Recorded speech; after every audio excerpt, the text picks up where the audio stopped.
Welcome to ईजेएफ academy. मैं हूं doctor Geetanjali. Current affair series में आज का टॉपिक है पैसिफिक डेकेडल ऑसिलेशन, जिसको हम शॉर्ट में पीडीओ भी कहते हैं। देखो, अभी क्लाइमेट चेंज हो रहा है, ग्लोबल वार्मिंग हो रहा है, तो उसको पीडीओ यानी कि पैसिफिक डेकेडल ऑसिलेशन इम्पैक्ट कर रहा है क्लाइमेट चेंज को, और क्लाइमेट चेंज भी इसको इम्पैक्ट कर रहा है। तो हम देखते हैं किस तरीके से इम्पैक्ट कर रहे हैं एक दूसरे को। तो एक स्टडी एक कंडक्ट की गई थी, एक रिसर्च से ये पता चला है कि जो ग्लोबल वार्मिंग है और ये पैसिफिक डेकेडल ऑसिलेशन है पीडीओ, इन दोनों के कंबाइंड इफेक्ट की वजह से जो साइक्लोन्स है, साइक्लोन्स काफी बढ़ चुके हैं प्रेजेंट सेंचुरी में। इस सेंचुरी में साइक्लोन्स बढ़ने का एक रीजन पैसिफिक डेकेडल ऑसिलेशन और ग्लोबल वार्मिंग दोनों को ही माना जा रहा है। तो हम देखते हैं कि ये पीडीओ है क्या। तो PDO is long term ocean temperature fluctuation. जो पैसिफिक ओशन है, दिस इज पैसिफिक ओशन, ये पूरा पैसिफिक ओशन है, इसका जो टेम्परेचर है ये इवन नहीं है। इसके ईस्ट में अलग टेम्परेचर है और वेस्ट में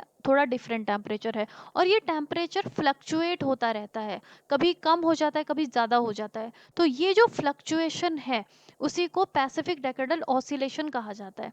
ये एक एल्निनो की तरह ही है, जैसे एल्निनो भी इसी रीजन में वर्क करता है, लेकिन ये एक लॉन्ग टर्म एल्निनो है। जैसे कि एल्निनो आपका 1 साल 2 साल तक रहता है, लेकिन ये पूरा एक डेकेड तक रहता है, इसीलिए हम इसको पैसिफिक डेकेडल ऑसिलेशन कहते हैं। तो इसके दो फेजेस होते हैं, एक तो कूल फेज या निगेटिव फेज। ये है इसका निगेटिव फेज, जिसे हम कूल फेज भी कहते हैं। तो इसमें क्या होता है, देखो ये है पैसिफिक ओशन, और इसमें आप देख सकते हो इसका जो कूल फेज है, ये वाला जो रीजन है, इसका टेम्परेचर कम हो जाता है। इसमें जो नॉर्मल टेम्परेचर, अगर नॉर्मल 20 डिग्री सेल्सियस है तो उससे कम हो जाएगा, और ये वाला जो रीजन है इसका टेम्परेचर नॉर्मल से ज्यादा हो जाता है, ये वार्म हो जाता है। इसे हम कहते हैं निगेटिव फेज। इसके अलावा होता है पॉजिटिव फेज। अब पॉजिटिव फेज को हम वार्म फेज भी कहते हैं। इसमें क्या होगा, ये वाला जो रीजन है, ईस्ट वाला जो रीजन है, ये इसका जो वाटर है वो वार्म हो जाता है, और रेस्ट ऑफ द ओशन का वाटर यहाँ पे कूल हो जाता है। यही इसका पॉजिटिव और निगेटिव फेज है। तो देखिए इसमें होता है कि ये जो फ्लक्चुएशन है, ये जो कूल हो जा रहा है और फिर वार्म हो जा रहा है, ये फ्लक्चुएट होता है लगभग 20-30 साल तक ये चलता है। मतलब कि 20 से 30 साल तक निगेटिव फेज में होगा, उसके बाद फिर 20-30 साल तक ये पॉजिटिव फेज में चले जाएगा। इस तरीके से इसमें ऑल्टरनेशन होते रहता है।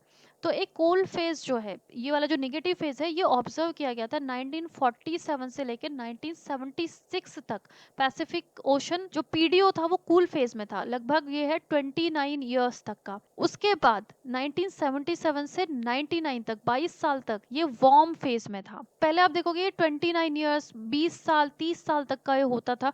अभी इसका जो फेजेस हैं उसका ड्यूरेशन भी काफी कम हो गया है। तो इट मीन्स कि जो ग्लोबल वार्मिंग हो रहा है, क्लाइमेट चेंज हो रहा है, उसकी वजह से अभी ये फ्रीक्वेंटली हो रहा है, लाइक 10 साल 15 साल इसी में ये ऑल्टरनेट करते रहता है। अब इसका इन्फ्लुएंस क्या होता है साइक्लोन फॉर्मेशन पे।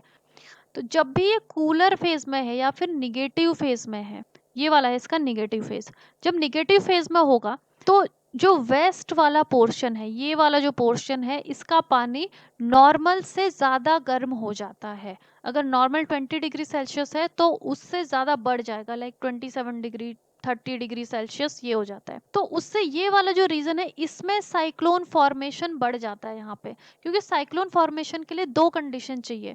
एक तो जो ओशन है, ओशन के वाटर का टेम्परेचर 27 डिग्री सेल्सियस से ऊपर होना चाहिए, और दूसरा कोरियोलिस फोर्स होना चाहिए। तो कोरियोलिस फोर्स भी यहाँ पे प्रेजेंट होता है इस प्लेस पे, और टेम्परेचर यहाँ पे निगेटिव फेज में टेम्परेचर 27 डिग्री सेल्सियस से ऊपर चले जाता है। तो उस केस में यहाँ पे साइक्लोन्स का फॉर्मेशन ज़्यादा होगा। अब जब पॉजिटिव फेज में है अगर, तो उससे जो ईस्ट वाला पोर्शन है पैसिफिक का, उसका पानी ज़्यादा गर्म हो जाता है, तो यहाँ पे साइक्लोन फॉर्मेशन ज़्यादा होगा, और ये वाला जो पोर्शन है, वेस्ट वाला जो पोर्शन है, यहाँ पे साइक्लोन फॉर्मेशन कम होगा। 2019 में जो पीडीओ है वो अपना कूलर या निगेटिव फेज में चले गया था। निगेटिव फेज मतलब कि अभी क्या होगा कि जो वेस्ट वाला जो पैसिफिक है वहाँ पे पानी ज़्यादा गर्म होगा, टेम्परेचर उसका बढ़ जाएगा। तो इसी वजह से जो ट्रॉपिकल साइक्लोन्स हैं उनका नंबर और इंटेंसिटी दोनों ही बढ़ गई है। अभी इंडिया में भी ये ऑब्जर्व किया जा सकता है। 1981 से 20 का जो ड्यूरेशन था, उसमें जो पीडीओ था वो अपना पॉजिटिव फेज में था, ये वाले फेज में था। तो उस वक्त जो वेस्ट वाला रीजन है पैसिफिक ओशन का, वहां पे पानी का टेम्परेचर वो कूल फेज में था, टेम्परेचर कम था। तो दैट्स वाई जब साइक्लोन्स 43% कम ऑब्जर्व किए गए हैं एज कम्पेयर टू 1951 से 1980 में जितने साइक्लोन्स होते थे, उससे 43% साइक्लोन्स कम यहाँ पे देखे गए, क्योंकि उस वक्त जो पीडीओ था अपने पॉजिटिव फेज में था, वार्म फेज में था। तो ये जो साइक्लोन्स थे यहाँ पे, जो दूसरा वाला ईस्ट वाला जो रीजन है वहां पे तो साइक्लोन्स बढ़ेंगे, क्योंकि अगर पॉजिटिव फेज में है। तो ये वाला जो पोर्शन है, वेस्ट वाला जो पोर्शन है, वहां पे साइक्लोन्स कम देखे गए जब ये पॉजिटिव फेज में था। अब जो पीडीओ है पैसिफिक डिकेडल ऑसिलेशन, इसका ENSO El Nino southern oscillation के साथ में क्या रिलेशन है वो हम देखते हैं। देखो, अगर एल नीनो भी चल रहा है और पीडीओ भी अपने नेगेटिव फेज में है, तो उससे क्या होता है कि दोनों का कंबाइंड इम्पैक्ट काफी ज्यादा बढ़ जाता है। अभी कैसे बढ़ता है देखते हैं। नॉर्मल जब कंडीशन होती है, दिस इज ऑस्ट्रेलिया, ऑस्ट्रेलिया में लो प्रेशर की कंडीशन होती है और साउथ अमेरिका में हाई प्रेशर आपको मिलता है, क्योंकि साउथ अमेरिका में ये जो ओशन है, ओशन का जो पानी है, इट इज कूल वाटर, यहाँ पे टेम्परेचर कम है पानी का। अगर टेम्परेचर कम होता है पानी का, वहां पे एटमॉस्फेयर में हाई प्रेशर की कंडीशन होती है, और जहाँ पे टेम्परेचर पानी का ज्यादा होगा तो लो प्रेशर बनेगा। यहाँ पे जो ओशन का पानी है वो वार्म वाटर है, दैट्स वाई यहाँ पे लो प्रेशर की कंडीशन बनती है। तो हमेशा विंड की डायरेक्शन क्या होती है, हाई प्रेशर से लो प्रेशर की तरफ। ये कौन से विंड है, ट्रेड विंड्स। तो ट्रेड विंड्स हाई प्रेशर से लो प्रेशर की तरफ यहाँ पे जाते हैं। तो ये है नॉर्मल कंडीशन, जो कि नॉर्मली होता है। अब ये जो ट्रेड विंड्स हैं जो हाई प्रेशर से लो प्रेशर की तरफ जा रहे हैं, ये अपने साथ जो वार्म वाटर है उसको भी लेके जाते हैं। देखो, ओशन में जो पानी होता है, एक तो उसकी ऊपर की लेयर होती है, ऊपर का जो पानी होगा उसमें सनलाइट मिल रही है उसको। ओके, सनलाइट जो है 200 मीटर तक ही नीचे जा पाता है, 200 मीटर के नीचे फिर सनलाइट जाता नहीं है। तो इट मीन्स कि ओशन का जो लगभग 200 मीटर का जो पानी है वो क्या होगा, that will be warm water, वो गर्म पानी होगा। उसके नीचे जो पानी होगा वो कोल्ड वाटर होगा, डीप वाटर कोल्ड, क्योंकि वहां तक सनलाइट नहीं पहुंच रही है। तो अब जो ट्रेड विंड्स जो हाई प्रेशर से लो प्रेशर की तरफ जा रहे हैं, ये अपने साथ पानी को भी लेके जा रहे हैं, ओशन करेंट्स को भी ये लेके जा रहे हैं। तो अब ये ऊपर का जो वार्म वाटर है, जब ये हटेगा, ये दूसरी तरफ चले गया, तो नीचे का जो ठंडा पानी है वो ऊपर आ जाता है। इसे ही हम कहते हैं अपवेलिंग ऑफ वाटर। तो जब ये पानी ऊपर आता है तो यहाँ का टेम्परेचर क्या होगा, पानी का कोल्ड वाटर ऊपर आ जाएगा। तो इसमें काफी ज्यादा फिशरी अच्छी होती है, यहाँ पे कोल्ड वाटर फिश की स्पीशीज काफी ज्यादा यहाँ पे पाई जाती है। अब जब ये पानी नीचे से ऊपर आ रहा है, ये अपने साथ न्यूट्रिएंट्स को भी लेके आता है। देखो, ऊपर की जो लेयर होती है पानी की, उसमें क्या होता है, फोटोसिंथेटिक एल्गी होते हैं। These are the photosynthetic algae. वो फोटोसिंथेटिक एल्गी फोटोसिंथेसिस कर रहे हैं, उससे ऑर्गेनिक मैटर बन रहा है। अब इन फोटोसिंथेटिक एल्गी को अलग अलग ऑर्गेनिज्म कंज्यूम करते हैं, लाइक जू प्लैंकटन होते हैं, जू प्लैंकटन इनको खाते हैं, फिर जू प्लैंकटन को फिशेस खाएंगे, फिशेस को और भी बड़ी फिशेस। तो इस तरीके से एक फूड चेन यहाँ पे चलते रहता है। तो यहाँ पे जो एल्गीज हैं, अल्टीमेटली इनकी डेथ होती है, और डेथ के बाद ये नीचे की लेयर में चले जाते हैं, बॉटम लेयर में चले जाएंगे। तो यहाँ पे जो ये डेड मटेरियल है, इसका डिकम्पोजिशन होता है। कौन करेगा, बैक्टीरियाज वगैरह करेंगे। यहाँ पे जितने भी माइक्रोब्स हैं, माइक्रोब्स पाए जाते हैं, माइक्रोब्स इसको डिकम्पोज करेंगे। अब जब डिकम्पोजिशन की प्रोसेस होती है, तो इनकी जो बॉडी है, एल्गी है या जू प्लैंकटन, फिश या कोई भी एक्वेटिक एनिमल, उनकी बॉडी में पाया जाता है अलग अलग न्यूट्रिएंट्स, लाइक कार्बन है, हाइड्रोजन है, नाइट्रोजन, सल्फर, ऑक्सीजन, फॉस्फोरस। तो ये सारे के सारे न्यूट्रिएंट्स कहाँ पे हैं, नीचे के पानी में, कोल्ड डीप वाटर में। तो अब ये कोल्ड डीप वाटर जब ऊपर आएगा, जब यहाँ से हाई प्रेशर से लो प्रेशर पे जो ट्रेड विंड आ रही है, वो वार्म वाटर को अपने साथ में लेके आ जाता है, और नीचे का कोल्ड वाटर आ जाता है ऊपर, अपने साथ ये जितने भी न्यूट्रिएंट्स हैं उनको भी ऊपर लेके आता है। तो अब यहाँ का जो पानी है वो कोल्ड वाटर भी है और न्यूट्रिएंट रिच वाटर भी है। तो जो न्यूट्रिशन इसमें ज्यादा है, तो यहाँ पे फिशरीज अच्छी होती है। ये जो पेरू, इक्वाडोर का जो रीजन है, यहाँ पे ये साउथ अमेरिका जो है, यहाँ पे पेरू एंड इक्वाडोर है। तो यहाँ पे इस रीजन में काफी ज्यादा अच्छी फिशरीज होती है बिकॉज ऑफ कूल वाटर और न्यूट्रिएंट रिच वाटर की वजह से ये काफी ज्यादा एक्सपोर्ट भी करते हैं। तो ये तो है नॉर्मल कंडीशन। जब एल नीनो की कंडीशन आती है तो ये जो प्रेशर सिस्टम है ये रिवर्स हो जाएगा। पहले यहाँ पे लो प्रेशर था, अब यहाँ पे क्या आ गया, हाई प्रेशर, और यहाँ पे हाई प्रेशर था, अब ये आ गया लो प्रेशर। तो इससे क्या होगा, विंड की डायरेक्शन चेंज हो जाएगी। विंड हमेशा हाई प्रेशर से लो प्रेशर की तरफ जाती है, तो ये है हाई प्रेशर, यहाँ से लो प्रेशर की तरफ अब विंड आने लगी है। ओशन का जो गर्म पानी है, वार्म वाटर, अब इस तरफ आने लगेगा, लो प्रेशर की तरफ आने लगेगा। पहले यहाँ पे क्या था, कोल्ड वाटर था तो फिश स्पीशीज अच्छी हो रही थी, अब वार्म वाटर यहाँ पे आ रहा है, तो इससे ये जो पानी है इस वाटर का टेम्परेचर बढ़ जाएगा, और जो फिश जो स्पीशीज यहाँ पे थी वो कोल्ड वाटर फिशेस थी, और यहाँ पे जो फिश मिलेंगी वो कौन सी होंगी, वार्म वाटर वाली फिश होंगी। देखो हर जगह वही आपको ऑर्गेनिज्म मिलेंगे जो अडेप्टेड हैं उस जगह पे। जैसे अंटार्कटिक में आपको पोलर बियर मिलता है, इतनी ठंडी जगह पे वो मिलता है क्योंकि वो अडेप्टेड है वहां पे। तो यहाँ की जो कोल्ड वाटर फिशेस हैं अच्छी खासी फिशरी होती है यहाँ पे नॉर्मल कंडीशन में। अब कंडीशन चेंज हो गई, प्रेशर सिस्टम यहाँ पे ऑल्टर हो जाता है, और यहाँ पे लो प्रेशर जनरेट होता है और यहाँ पे हाई प्रेशर जनरेट होता है। तो हमेशा विंड क्या होगा, हाई प्रेशर से लो प्रेशर की तरफ जाएगा। तो इट मीन्स कि ऊपर का जो पानी है, ओशन का जो ऊपर का वार्म वाटर की लेयर है, उस लेयर को भी लेके जाएगा अपने साथ। अब यहाँ पे जो पानी है वो हो गया वार्म वाटर।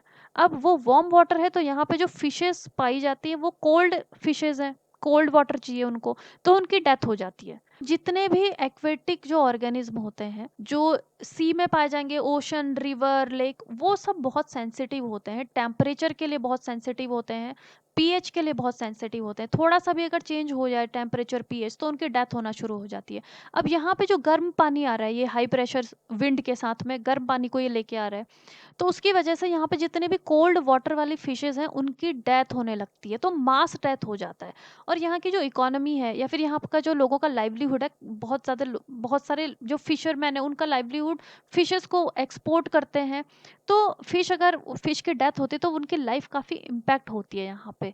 और यहाँ पे क्या होगा, देखो पहले जब यहाँ पे लो प्रेशर था ऑस्ट्रेलिया के ऊपर, यहाँ पे हो रही थी बारिश, क्योंकि विंड जो है हाई प्रेशर विंड यहाँ पे आ रही है, अपने साथ बहुत सारा मॉइस्चर लेके आ रही है, वो ओशन वाटर लेके आ रही है, तो यहाँ पे वो कर देंगे बहुत, यहाँ पर रेनफॉल काफ़ी अच्छा खासा रेनफॉल होता है यहाँ पे ऑस्ट्रेलिया में।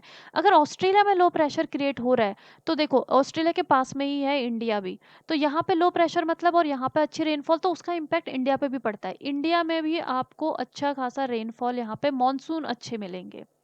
लेकिन अब जब हाई प्रेशर की कंडीशन है तो यहाँ पे हो जाएगा ड्रॉट, क्योंकि विंड अब दूसरी तरफ जा रही है, अपने साथ पानी लेके जा रही है वो दूसरी साइड, तो यहाँ पे ड्रॉट की कंडीशन आ जाती है, तो उसका इम्पैक्ट इंडिया पे भी पड़ता है। इंडिया में भी अच्छे मॉनसून नहीं होते जब भी एल नीनो की कंडीशन चल रही होती है। अब जो ला नीना की जो कंडीशन है इसमें क्या होता है कि जो पहले हाई प्रेशर सिस्टम है, हाई प्रेशर सिस्टम यहाँ पे क्यों बनता है, कूल वाटर की वजह से, यहाँ पे ठंडा पानी है। अब ये जो ठंडा पानी है, सपोज 15 डिग्री सेल्सियस का पानी है, ये 3 से 5 डिग्री सेल्सियस और ज़्यादा ठंडा हो जाता है, यानी कि पहले 15 था तो अब 10 डिग्री सेल्सियस हो जाएगा। तो इससे क्या होगा, ये जो हाई प्रेशर है और ज़्यादा हाई हो जाता है। ये जितना ज़्यादा इनका प्रेशर का डिफरेंस होगा, तो अभी ट्रेड विंड्स हाई से लो की तरफ ही जाते हैं लेकिन ज़्यादा इंटेंसिटी से जाते हैं, तो यहाँ पे बहुत ज़्यादा हैवी रेनफॉल होगा। ला नीना की जो कंडीशन होती है उससे इंडिया में ज़्यादा रेनफॉल होता है, क्योंकि ऑस्ट्रेलिया का पूरा रीजन लो प्रेशर का सिस्टम बन जाता है यहाँ पे। तो ये तो थे एल नीना और ला नीना। अब एल नीनो और अगर पीडीओ, पैसिफिक डेकेडल ऑसिलेशन है, उसका पॉजिटिव फेज चल रहा है। पॉजिटिव फेज मतलब कि जो ईस्ट वाला एरिया है वहां पर लो प्रेशर सिस्टम है, तो उस केस में क्या होगा, और साथ में एल नीनो भी चल रहा है, तो एल नीनो की कंडीशन में ये जो ऑस्ट्रेलिया वाला रीजन है यहाँ पे हाई प्रेशर होता है, और पीडीओ का पॉजिटिव फेज में जो ऊपर का जो रीजन है यहाँ पे भी हाई प्रेशर क्रिएट हो गया, तो पूरा का पूरा जोन क्या हो गया, हाई प्रेशर जोन हो गया। और जब भी हाई प्रेशर जोन होता है तो वहां पे ड्रॉट की कंडीशन होती है, तो उससे क्या होगा कि इंडियन मॉनसून अच्छे नहीं होते हैं, ड्रॉट की कंडीशन हो जाती है इंडिया में भी। ये पूरा का पूरा जोन एक हाई प्रेशर जोन बन जाता है, और अगर ये पूरा जोन हाई प्रेशर जोन है तो इंडिया में भी मॉनसून अच्छे नहीं होते हैं, यहाँ पे रेनफॉल, अच्छा रेनफॉल नहीं मिलता है। अब वही दूसरी कंडीशन ये होती है कि अगर ला नीना फेज चल रहा है, ये है ला नीना फेज, इसमें क्या होता है कि यहाँ पे जो लो प्रेशर सिस्टम है, ला नीना में ऑस्ट्रेलिया पे लो प्रेशर की कंडीशन होगी, और पीडीओ अपने निगेटिव फेज में चल रहा है। पीडीओ का निगेटिव फेज इट मीन्स कि यहाँ पे लो प्रेशर सिस्टम जनरेट हो चुका है। इट मीन्स कि ये पूरा का पूरा रीजन एक लो प्रेशर सिस्टम बन गया। पैसिफिक ओशन का जो जो वेस्ट वाला पोर्शन है उसमें ऊपर एंड नीचे पूरा लो प्रेशर सिस्टम जनरेट है। तो जहाँ पे भी लो प्रेशर सिस्टम होता है वहाँ पर रेनफॉल ज़्यादा होती है। तो इस वजह से ये पूरा रीजन आपका लो प्रेशर सिस्टम बन जाता है। तो इंडिया में भी बहुत ज़्यादा बारिश होगी, इंटेंसिफाई हो जाएंगे मॉनसून। तो क्या होगा कि फ्लड की सिचुएशन भी यहाँ पे बन सकती है। इसके अलावा फ्लड के अलावा जो साइक्लोन फॉर्मेशन है, ये वाला जो एरिया है यहाँ पे, क्योंकि ओशन का वाटर वार्म हो चुका है, ज़्यादा वार्म हो चुका है, और जब भी पानी ज़्यादा गर्म होता है ओशन का, तो साइक्लोन बनने की प्रोसेस भी बढ़ जाती है, साइक्लोजेनेसिस बढ़ जाता है। और उस केस में इंडिया का जो बे ऑफ बंगाल है वहाँ पे साइक्लोन के नंबर भी बढ़ जाते हैं और इंटेंसिटी भी बढ़ जाती है। तो ये सब कब होता है? जब अगर लानिना फेस चल रहा है उसके साथ निगेटिव पीडीओ फेस चल रहा है, तो उससे साइक्लोन और फ्लड की कंडीशन बढ़ जाती है इंडिया में स्पेशली। तो पीडीओ जो पैसिफिक डेकेडल ऑसिलेशन है वो काफ़ी ज़्यादा कॉम्प्लेक्स प्रोसेस है। यहाँ पे ये पूरा इम्पैक्ट करता है यूएसए से इंडिया तक पूरे रीजन को। देखो, पैसिफिक डेकेडल ऑसिलेशन मीन्स कि पूरा पैसिफिक ओशन में ये वाला जो पूरा रीजन है यहाँ पे ये इम्पैक्ट करता है। एलनिनो एलनिनो की जो कंडीशन होती है वो नीचे वाला सदर्न वाला जो पार्ट है पैसिफिक ओशन का उसको इम्पैक्ट करता है। अभी क्या हो रहा है कि क्लाइमेट चेंज की वजह से टेम्परेचर ऑलरेडी बढ़ रहा है, 1.1 डिग्री सेल्सियस से ऊपर बढ़ चुका है। उसकी वजह से जो एलनिनो सदर्न ऑसिलेशंस हैं वो भी, उसका जो साइकिल है वो भी काफ़ी चेंज हो चुका है। तो उन सब की वजह से जो इम्पैक्ट है, पीडीओ का जो इम्पैक्ट है उसको प्रिडिक्ट करना भी काफ़ी ज़्यादा थोड़ा सा मुश्किल हो चुका है। कि जित El Nino, La Nina, Pacific decadal oscillation, इन सब का प्रिडिक्शन थोड़ा सा मुश्किल होता जा रहा है। तो इसमें रिसर्च और ज़्यादा रिसर्च करने की ज़रूरत है ताकि इफेक्टिव प्रिडिक्शन हो सके। इस वीडियो का पीडीएफ आप डिस्क्रिप्शन बॉक्स में दिए गए लिंक से डाउनलोड कर सकते हैं। करंट अफेयर्स सीरीज को फॉलो करने के लिए आप चैनल को सब्सक्राइब करें। You can join our affordable courses for your better preparation. Website link is given in the description box.